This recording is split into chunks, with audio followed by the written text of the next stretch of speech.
Okay. So, like I was saying, today we're going to talk about some different tools you have available for literature searching, for doing research. If you guys are looking at maybe working on a systematic review or doing some kind of paper or project together. I don't know, Dr. Ryder mentioned that some of you guys might be doing bench research, so I don't know. This might be helpful for some of that, but a lot of what I'll talk about today has to do with doing literature reviews, systematic reviews, that kind of thing. So to start with, I'm probably going to say some things that might be a little bit familiar. If you were in the PBM lecture, we talked about them already. But I want to talk about different databases you can use for searching for literature. And the first one I'm going to show is PubMed, and we talked about this in the PBM lecture, but it's really important, and I may have said this already, but it's really important to actually use this link to PubMed, because when you do that, it'll take you to the main National Library of Medicine PubMed page. But if you look up here in the URL, you'll see this OTool equals VA LUCOM lib, and we actually configure something called the outside tool. So if you search for abstracts and you find one in PubMed and we have it anywhere in the university holdings, then you're going to see this little button. If you use that link to our PubMed outside tool, you'll see this button that says Get It at Liberty, and it'll take you to the holdings of it in the electronic resource that we have here at Liberty. Something I talked about too in the PBM lecture was being sure that you're using what are called MESH terms, medical subject headings, or controlled vocabulary. And there's actually a link here. I don't know if I showed this in the lecture, but underneath Explore on the main PubMed page, you'll see Explore the MESH database, and it's literally just another database. You'll see this drop down, so you can search different ones through the National Library of Medicine. But if we're searching the MESH database and say we were looking for things, we're looking for heart attack, we'll find that the controlled vocabulary, the medical subject heading we're supposed to use, is myocardial infarction. So when you're building your search queries, and we'll talk more about this, but just you want to be sure that you actually look for the MESH terms that you're supposed to be using, or that will give you the most accurate results. So like heart attack, myocardial infarction, high blood pressure is probably going to tell us, hypertension. So just the more you can use these controlled vocabulary, the medical subject heading terms, the better your results are going to be. What else can I show you here? Okay, so we talked a little bit about advanced searching in PubMed in the PBM lecture, but this is just a search query box. You can use this for phrase searching or terms or medical subject heading searching. But if you click on advanced, I've already done one. You can see it has 79,000 results, but you can actually build an advanced search here, and we use Boolean operators, and that's going to work the same for pretty much every database that you use. So if we're building an advanced search, we want to look up hypertension, we can add that to this search query box, and you can actually search for those results directly, or you can add to history. And that just tells you how many results you have for that term. So you can use this to build your advanced search. So if I look for beta blockers, add that to the query and add that to the history. So I've got 107,000 results. And then you use these little ellipses under actions to build the advanced search. So if I add hypertension, and then when you click on the next term, it's going to give you the option for different Boolean operators. So I can add beta blockers with an and, which is going to narrow your search results. You can add with an or, which is going to expand your search results. And you can add with a not, which is going to exclude everything that has beta blockers, which is really going to narrow it down. But if I add it to and add to history, you can see I've only got 22,000 results for hypertension and beta blockers. And if I want to go to those results, I can just click on the number and it'll take me to all those results. And one of the first things you'll see is this timeline. And you can manipulate the years that are covered using this bar here. So obviously we're not going to. Sorry, I don't mean to interrupt, but I can't see your screen right now. I Oh don't my know if gosh. anybody else can. Oh man. I'm sorry. That's how I get. I forgot to do it. Let's see here. I'm so sorry, guys. Can you guys see it now? Yeah, We thank can you see so it. much. Okay, sorry about thank that. you. Yeah. So I don't know how much I need to go back to show. If this is probably familiar from the lecture that we did, but when you do a search for, we did an advanced search for hypertension and beta blockers with that Boolean operator, and we got 22,000 results. And you'll see this timeline, and obviously we're not going to be looking for resources back in 1964. So you can actually just click on this and drag it, and I would say probably 5 years is a good place to start when you're looking for the most current research. Now we've only got 1,785 results. You can also limit by text availability, which this could be kind of misleading because it's gonna show free full text and abstract and full text, but this is not going to include things that you have access to through Liberty's holdings. So if you select free full text, you might filter out some resources that you'll see that get it at Liberty button next to, like this. That's not gonna, it's gonna maybe filter out some of those. So just be aware of that if you're using this to filter out by free full text or full text. Most of the literature that you're going to want to find, I mean, is probably going to be systematic reviews and meta-analyses. Those are the most complete sources of evidence. But you can see we've got different article types here, and you might want to look for clinical trials, especially I guess if you're doing bench research, or you might want to look for randomized control trials, or maybe you're just doing a simple review and you're not looking at systematic review information. But you can see how I can just turn on these limiters, and now I only have 90 systematic reviews for beta blockers and hypertension within the last 5 years. You can also do publication date for 1, 5, or 10 years, or a custom range. If you're looking for a type of publication or an article type that you don't see here, you see this button down here that says additional filters. You can open that up, and that gives you a lot more that you can filter out by. And there's different types of article types. We can find case reports, conference papers, clinical studies, even protocols, different phases of clinical trials. There's all these different article types if you're looking for something more specific.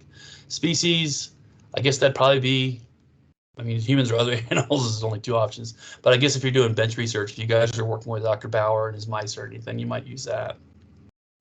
You can filter out by article language, but you can filter out by gender, which is pretty cool. If you're looking at a particular cohort for pediatrics or geriatrics or adult, and there's some other, you can exclude preprints and Medline. Sometimes there's some confusion about the difference between Medline and PubMed. PubMed indexes abstracts and citations of literature. Medline indexes everything in Medline is full text. So everything in Medline is going to be in PubMed, but not everything in PubMed is going to be in Medline, if that makes sense. And you guys, I'll show you have access to Medline as well. So if you go to the medical library page where we first started before I shared my screen, the link to PubMed that I was showing you is right here. That's the one you want to use if you want to connect to the holdings here at Liberty University. I also have a link on this page to Medline Ultimate, which is, again, Medline is full text articles. It looks a little different. We get it through EBSCO, and EBSCO uses this same search interface for all their databases. You can actually see here it says searching Medline Ultimate, but you can choose different databases. But that link will go directly to Medline, and it works basically the same way. It looks a little different. So if we're looking up hypertension, you can see you've got your Boolean operators here, and, or, and not. And if I look up beta blockers, okay, so that's that same kind of advanced search. We can choose our field, and I'm not sure if there's a mesh or control vocabulary in here. There might not be, so you might have to just search all fields. But there's different modes that you can use. I probably would just stick with the Boolean phrase searching. Phrase searching is when you have quotation marks around a whole term. So like if there's two words, like we were looking at heart attack and myocardial infarction, phrase searching puts quotation marks around myocardial and after infarction and searches them as one term, where if you're not doing phrase searching, it'll search each word individually. So you'll end up with more results. Or you can find all your search terms, any of your search terms. Smart text searching is kind of cool. It's basically looking for your everything you put in there throughout the whole page. So it's looking through the title, the abstract, the full text, everything. But like I said, I would probably stick with Boolean phrase searching. Again, this is indexing full text content, so I'm trying to think of anything else. Our publication range here, we saw we could change it to the last 5 years in PubMed. You can do the same thing here. Just like the other search field in PubMed, we can do age related, so we can have pediatrics through adult and geriatrics. There's different languages. If you guys are doing bench research, here's mice you can look for. The different publication types, so our systematic reviews, clinical trials, comparative studies, all that stuff is still here. I'm not as familiar with the clinical queries, what these different high sensitivity, high specificity, and best balanced therapies are, but they're there. Again, you can do gender, you can do systematic reviews, all the same stuff really that we can do in PubMed. It's just that we're searching the Medline database, and everything you find in here, we're gonna have full text. You see, it's got PDF full text of everything you'll find in here. And here's some of those facets that we saw in PubMed as well. If you've got language, age, gender, something different here. It's got geography, which is kind of cool. And I've got another resource I want to show you if you guys are doing probably more for bench type research that geography plays into. So those are two things I really wanted you guys to see. Back on the medical library page under databases, we have this link for course guides and textbooks. And if you click on that, it takes you to the LibGuide where we've put like course guides for required text and databases. There's some quick links. Just real briefly, probably where I'll share some stuff here. We do those Teams talks on Wednesdays after convocation throughout the year. And where I actually have several of them in here where I've talked about different things that we'll talk about today. But these are just recording. They're just 15-minute snippets of like how to do things, clinical queries in PubMed, journal club and cases, just different types of videos of team sessions that we've done. But what I wanted to show you is I built a page here for national health statistics and data. So if you're looking for just raw data for a review or a research paper that you're doing, I've links to several open, most of them are government or organizational databases. The one that I point out a lot is CDC Wonder, because it's got research data, like it says here, reports, guidelines, health-related topics, but it looks at different health issues, different cohorts, different populations. I mean, just like there's all kinds of different topics here. There's an A to Z index, but I mean, you can find all kinds of mortality, leading cause of death. What else do we have? A lot of HIV/AIDS information, diabetes. But it's kind of cool because it looks at different population groups that you can find data for. But there's all kinds. These are all open, freely available. Even people who don't go to school at LUCOM can use these for free. So those were some resources I wanted to show you. Also, I mentioned this in the PBM lecture, but if you go to Google Scholar, I just want to make sure everybody knows, because this is just this is the way a lot of times I'll look for articles before I start looking through the LUCOM library page. If you go to settings in Google Scholar and go to library links and look up Liberty University, you'll see that we can add get it at LU options, and that connects Google Scholar to our holdings, just like that PubMed is connected to the Liberty holdings. So if I look up pulmonary hypertension, see if I can find some here. Well, these are all freely available, but I wonder if I just do, oh, okay.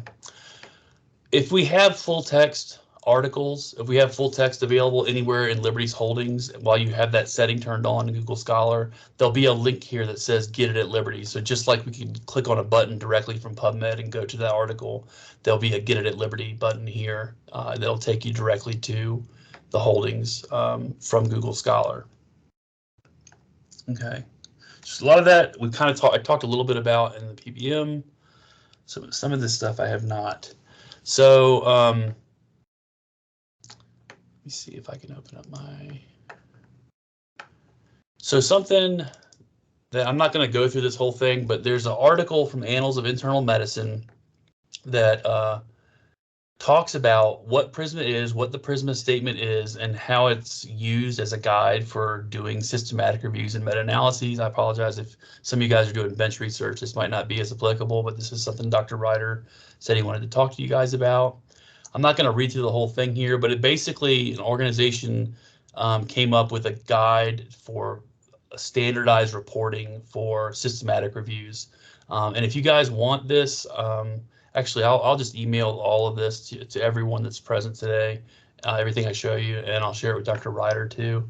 But this just basically explains it, how they came up with the PRISMA statement, what's involved, and there's a checklist.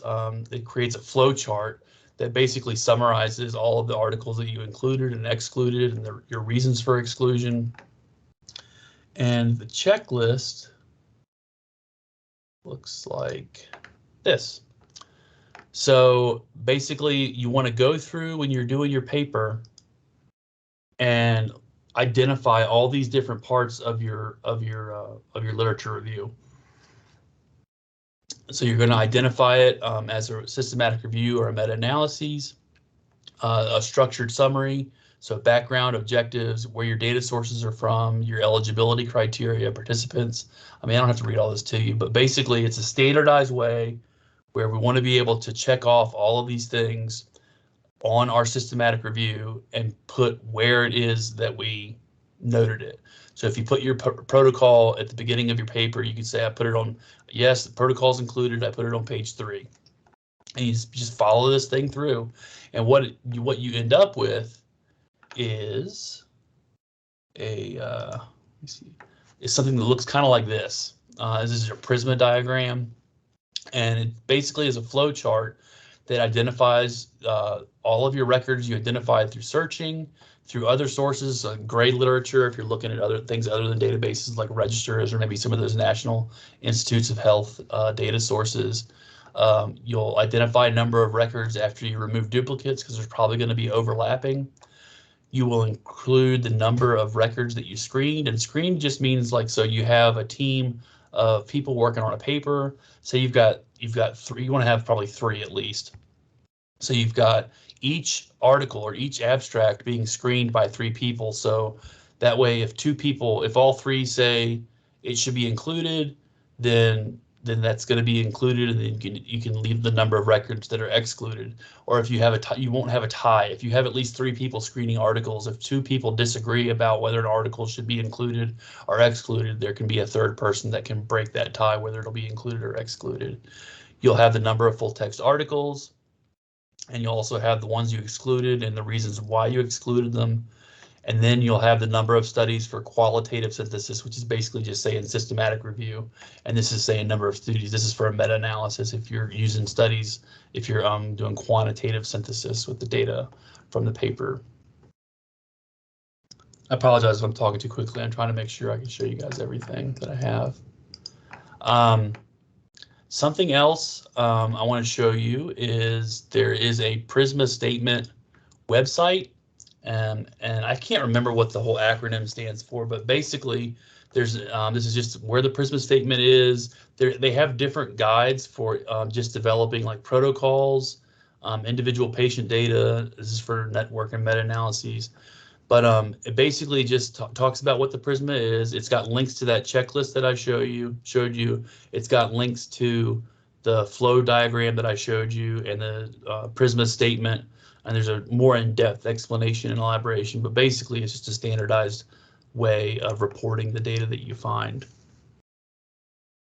Now, something that I found a while back that I've shared with Dr. Hogirl, and I might have shared with Dr. Gigliotti, there are different kinds of software that is used for screening articles and doing systematic review projects. One of the ones that I've always kind of been interested in is called Distiller SR, but they cost money, and so sometimes they're not an option, and you're looking for something that doesn't cost money to use. I found this workbook that's been pre-formatted with formulas and stuff that does some of the work for you, and it's cool because I've actually done some team sessions on copyright, but this is under a Creative Commons copyright for non-commercial use. So this is, you don't have to pay for this. It's free. You can, as long as you make note that you used it, make attribution. But you see down here, it's got the most updated revisions. The last revision was 2018, but there's different worksheets in this. And so some of that stuff that we were talking about with your exclusion criteria, inclusion and exclusion criteria, you can have your exclusion reasons here, and then you tally the number of for each reason for what were excluded from the first screener, the second screener. You can add screeners to this workbook. Right now it's got 2. I would suggest having at least 3 so you can have somebody to break a tie. So you can have kind of a consensus on what's included and excluded. But all of these cells are pre-formatted, so it calculates these numbers for you. Then it's got a place where you can, all of your results, your citation IDs, titles, and abstracts, you can put all of that stuff into this workbook on this sheet.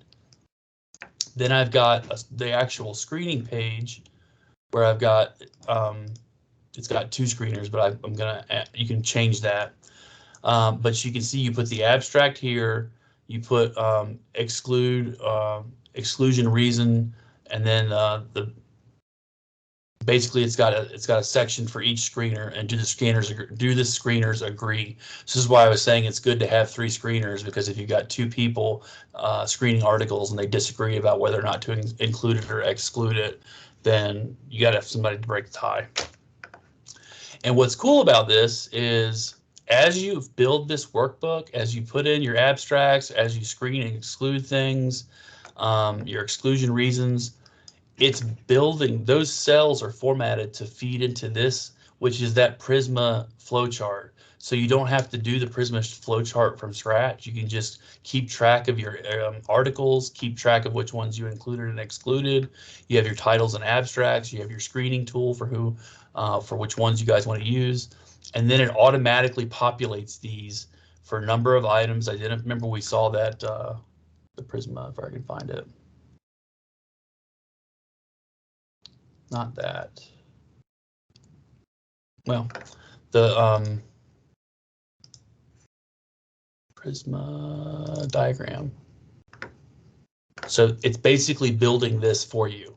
So as you fill out that workbook, it's pre-formatted to calculate these values, and also fill in your exclusion reasons, number of titles and abstracts screened, and how many full text records to be reviewed and included.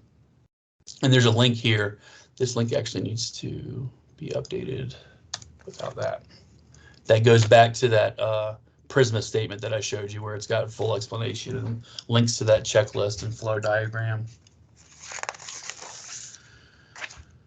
Okay, so that's the main stuff I wanted to show about Prisma, systematic reviews, different databases you can use. I wanted to talk real briefly about citation management, because I know that's something you're going to need to do if you're working on one of these papers. And there's 2 main resources that I usually suggest. One of them is RefWorks, which is what the university purchases access to. And there's an extension for Microsoft Word. There's a web interface, but the university purchases access to RefWorks for you to use. So that's an option. And if you go to the medical library page under Jerry Falwell Library Resources, you'll find a link to RefWorks. And if you click on that, you'll see you can sign in here. And actually, we use OpenAthens, so I think it might. need to be signed in. It's been a while since I used a different one, so.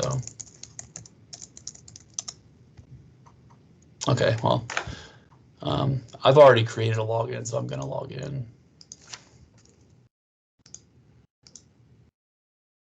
But basically, on the web, it looks like this.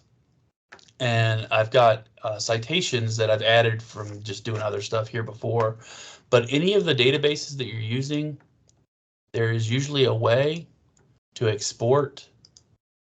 So let's say I have these 90, and I want to take these citations and I want to add them to my project. You click on this, select these these boxes next to the articles or abstracts you want to use, send to a citation manager, and you want to create a file, and it makes this nbib file. And then I can go back into my RefWorks and I can add, import references, import from a file. I select from a computer, and here's that hypertension nbib.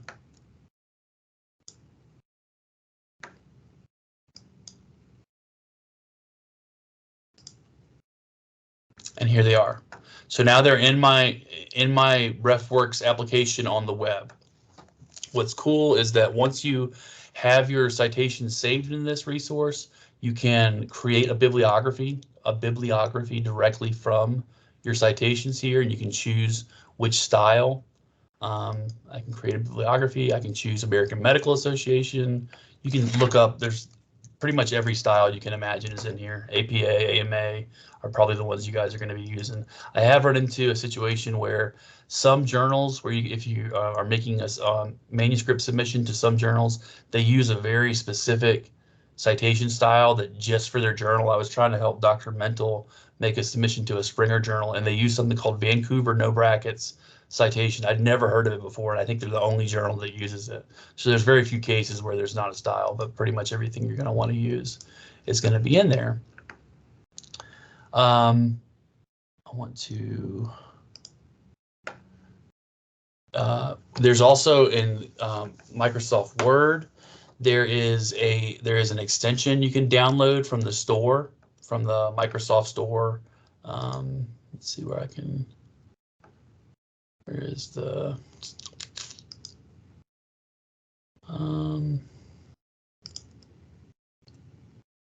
here it is under my add-ins. This is not my copy, but you can actually get add-ins. You'll look for the RefWorks extension there and install it, and it'll add this ribbon for RCM, which is RefWorks Citation Manager. Let me just open a new document. And so if I go to my RefWorks Citation Manager, it opens up this little sidebar. And here's all these citations that I had in my RefWorks for the web application. And so then I can just use the citations directly from the sidebar.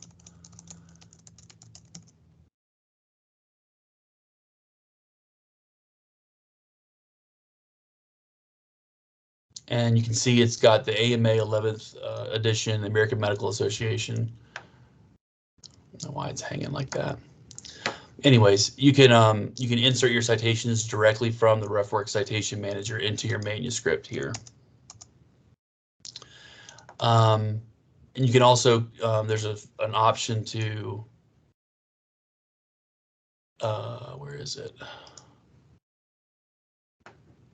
You can, if you go up here, you can toggle bibliography on. So while you're writing your manuscript and inserting citations, as you do that, it's going to automatically create the bibliography in the style that you need to use for that manuscript, which is pretty cool. So you can either do it that way, you can leave bibliography on, it'll create it automatically for you at the end of your document, or you can go in here into your references and create a bibliography from there. Either way, it's however you want to do it. Another resource, and this is just an option, it's not the official thing supported by the university, but it's free and open source, and I like it.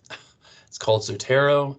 It's another citation manager. There's an app that you can install, and this works very much the same way as RefWorks. It's just a free and open source version. So if I go to import under file, import citations, it'll say I want to import a file, and there's different types of files here, but they all hold citation information. And there's my NBIB file, and there's my citations, and it's got all the abstract information. This is part of why I just like Zotero better. It's not the official one supported by the university, but it's freely available. It's very powerful, and also, just like I was able to find a RefWorks citation manager plugin for Word, there's a Zotero plugin as well. So it just works the same way. So you can add citations, you can add and edit your bibliography, just like you can with RefWorks. It's just a freely available version. Really quickly, I showed you how to export citations from PubMed. If you're using one of these other databases that we have access to, like say you're using Medline, and I was looking up, I don't know what a pulmonary embolism, say that. I can add these to a project. I go to my folder and I select these and I export. And this is where it's got different formats that you can export the file to. What you want to use is this RIS format, and it actually tells you here that it uses Zotero, but RefWorks uses this RIS format too. So if I export to RIS file, there's my download, and say I go back into Zotero, I go to, I want to import file, that's not what I want. So here it says, and there's that RIS, I want to import a file, an RIS file from my downloads, and I just left it as delivery, and it's imported those into my Zotero application. So now I can use those in my manuscript. So that's all I really wanted to show today. I apologize if it was kind of fast and we had a hiccup when I was sharing my screen. But if you guys have questions about any of this stuff, or if you need help, if you start working on a project this summer, if I can help in any way, please let me know. And I've got everybody who attended this. I have a folder with different, a lot of the things I showed you, the Prisma guidelines, the Prisma checklist, what the flow diagram looks like, that screening workbook that I showed you that you can use for screening articles. This is something else I was working on, but I've also got an article on the 5 steps of a systematic review, which is kind of a breakdown of how to do it. But hopefully that's maybe gotten some information you didn't have before, or wasn't too redundant from stuff we talked about in the PBM lecture. But please let me know if there's anything else, or if you have any questions, and I'll get with Dr. Ryder and see if there's anything more specifically he wanted me to show you for any projects that you guys are working on this summer. So I have a quick question. Sure. If we're working remotely, like not at LUCOM, are we Right. still able to access all these resources? Yep. All of our databases are wrapped. We use something called Open Athens. So when you go to, well, not everything. So like that course guides and textbooks that I showed you, that National Institutes of Health, this stuff, that's freely available. You're not gonna have to sign in to access that.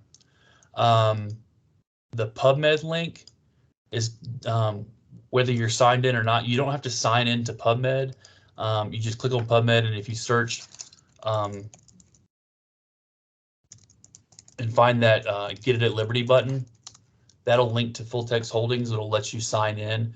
Once you click on this, if you're off campus, it's going to take you to a page where it's going to ask you for your Liberty username and password before it will show you the databases you have access to. So just whatever your Liberty username, mine's rmorset2, whatever yours is, and your password, you'll have to use that to sign in to access full text articles and stuff. I don't know if that answers your question or not. No, yeah, it does. Thank you. Yeah. Okay. I'm just curious. Sure. Yeah. Yeah. All of the databases the Medline Ultimate that I showed you. When you click on this from off campus, it'll take you to a page where it's a single sign-on. It'll ask you for your Liberty username and password before it lets you access it.